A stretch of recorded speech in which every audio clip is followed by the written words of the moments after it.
Hey, Aubrey, how's it going? I'm great. Lindsay, how are you doing?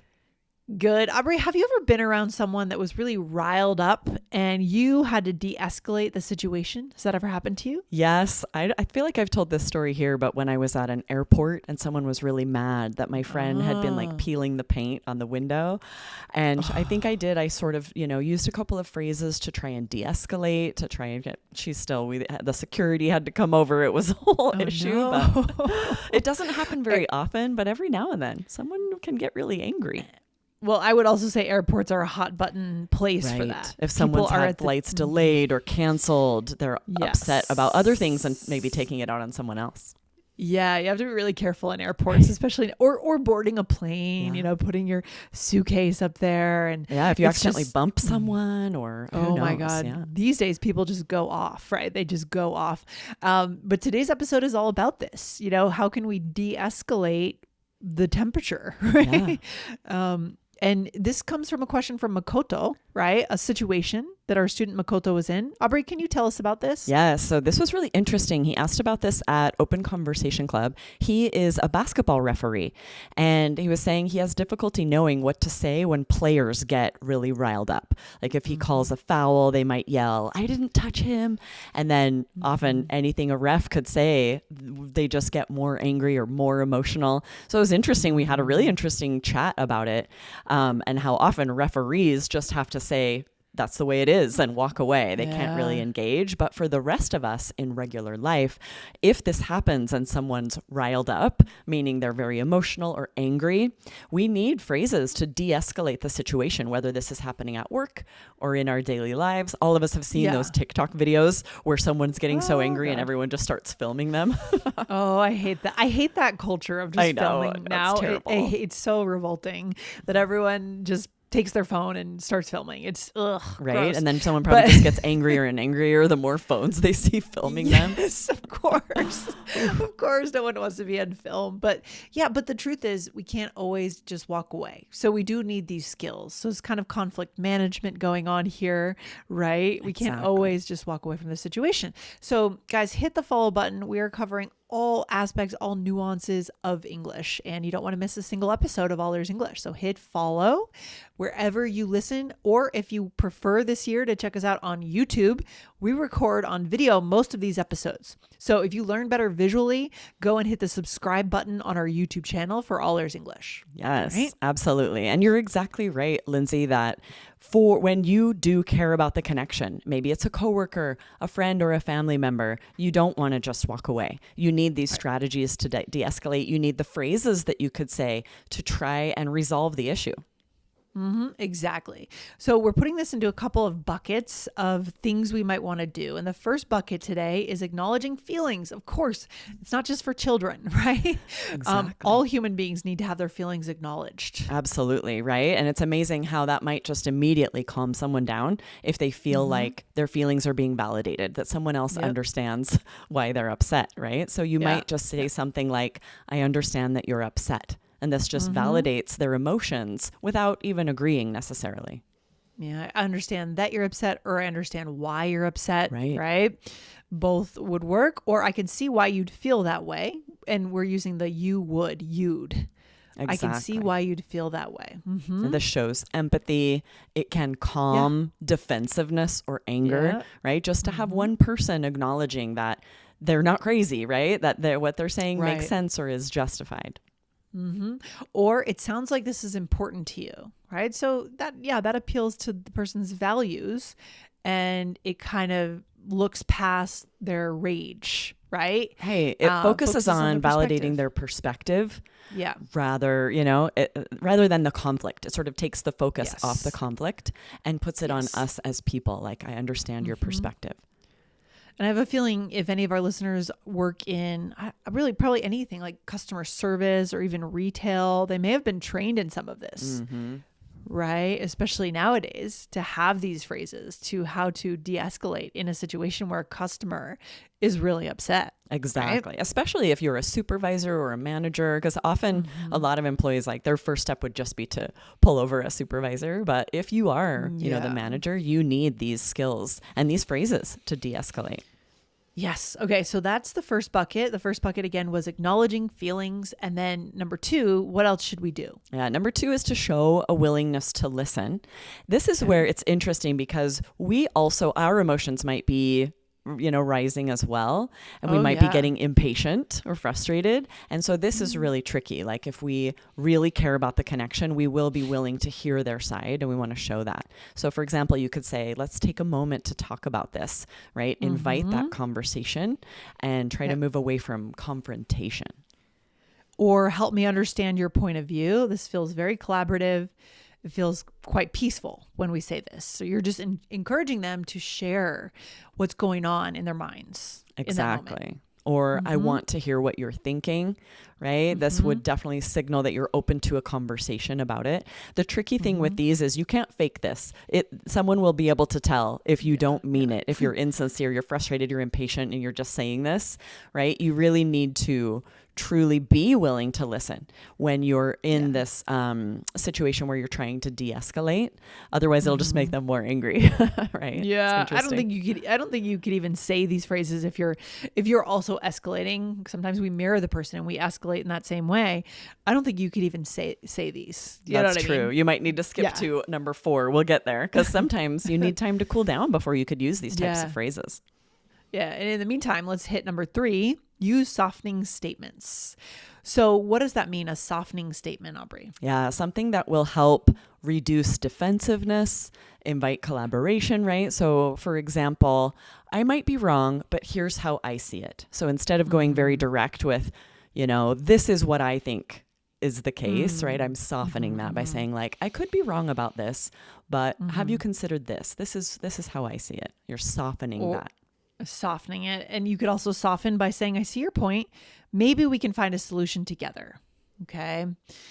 So here we're moving the focus from blame to problem solving. And I like that. I like that orientation of, hey, let's figure this out together. Exactly. Okay? Because imagine if you stay in blame, if everyone's just blaming and then it escalates, right? So when you start trying to take the focus away from the conflict toward problem solving, toward constructive dialogue, and often with these softening statements, that's the best way to help someone bring their emotions down. Yeah. And then another good way to say that would be, let's figure out the best way forward. This is forward moving momentum. This is implying a solution, right? It's not like wallowing in the problem. Right. And it's collaborative, right? Let's figure this out together. I'm not just telling you what I think the solution is. I'm inviting you to a dialogue where we figure it out together. Yeah. But sometimes you're just breathing fire, Aubrey. So you might just need to take some time to cool down. You cannot possibly use these phrases until you cool down and get some perspective. Right. And you might need a phrase to share rather than just walking away and maybe they'll come after you angrily. You need a phrase to let them know that you need to step away. So for example, you could say, let's take a short break and come back to this, right? It prevents something from escalating, especially if emotions are high. Just saying, acknowledging that you also need a short break. Yeah. Or you could say, I think we both need a moment to calm down. Now this one, be careful with this because you could further enrage the person if you imply that they're out of line. Right. Yeah, this is tricky because you're trying to acknowledge that both sides need time. But if there's a chance the other person would be like, I don't need time, you could just say this about yourself. You could just say, I think I need a moment to calm down. Yeah. So I'm just going to step back and we could talk about this in a few minutes. Yeah, exactly. And then we already kind of touched on the collaboration piece, right? But there's a couple other things that we could say. How can we work this out? And then what else, Aubrey? Or what would help you feel better about this? And these are also you maybe are trying to come up with a solution, trying to figure out what happened.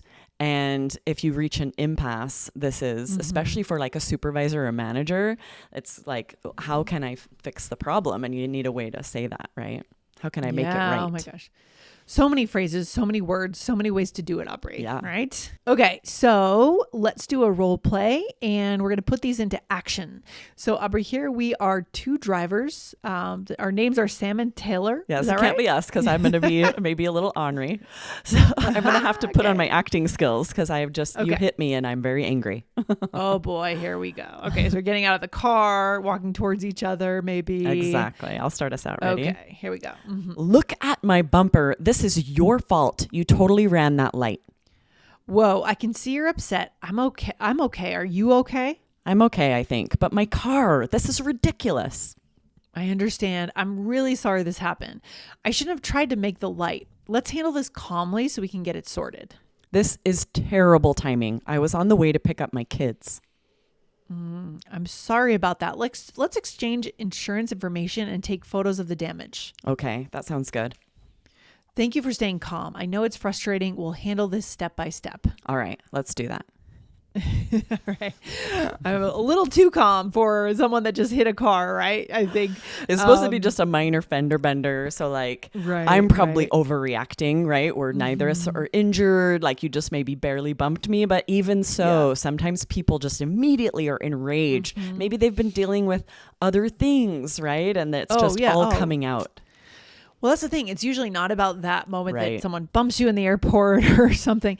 It's really about everything else they haven't dealt with in their lives. We have this idiom, the straw that broke the camel's back. It means like the tiny little last thing that's what causes you to erupt. But these days, everyone is just at the top of that, right? It seems like we're all at a boiling point. Yeah, it seems like it. So we will need these phrases. Anything to go over here specifically? Yeah, to just point out some of these de-escalation techniques that we used. So you did something really smart where you took it to safety. You're like, are you okay? I'm okay. Are you okay? And then it kind of makes me realize like, okay, maybe the damage to my car isn't the most important thing. Am I all right? Yeah. We're both okay. And that immediately takes it to the human level. Yeah. And your tone of voice changed when you responded to that. You said, I'm okay, I think. Right. So that does shift the energy. And so all of a sudden we're not necessarily like fighting against each other. We're making sure we're both physically safe. Yeah, this really makes sense, right? If you've caused an accident, just to immediately, are you okay? Like make sure that no one's injured and worry about that ahead of time. But also acknowledging feelings, right? You said, I can see that you're upset. Like just acknowledging that instead of dismissing, which would probably make me even more angry.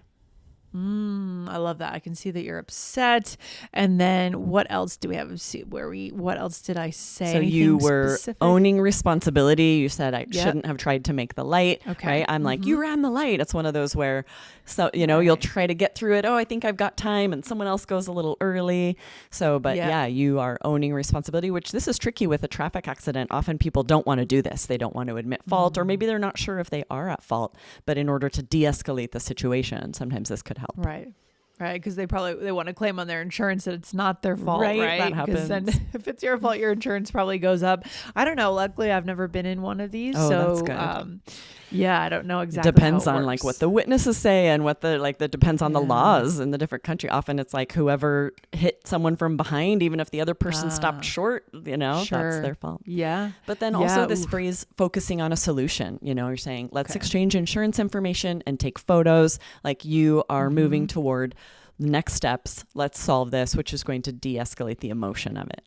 Yes. Okay. I love it. So, and then at the end, I said, thank you for staying calm. I know it's frustrating.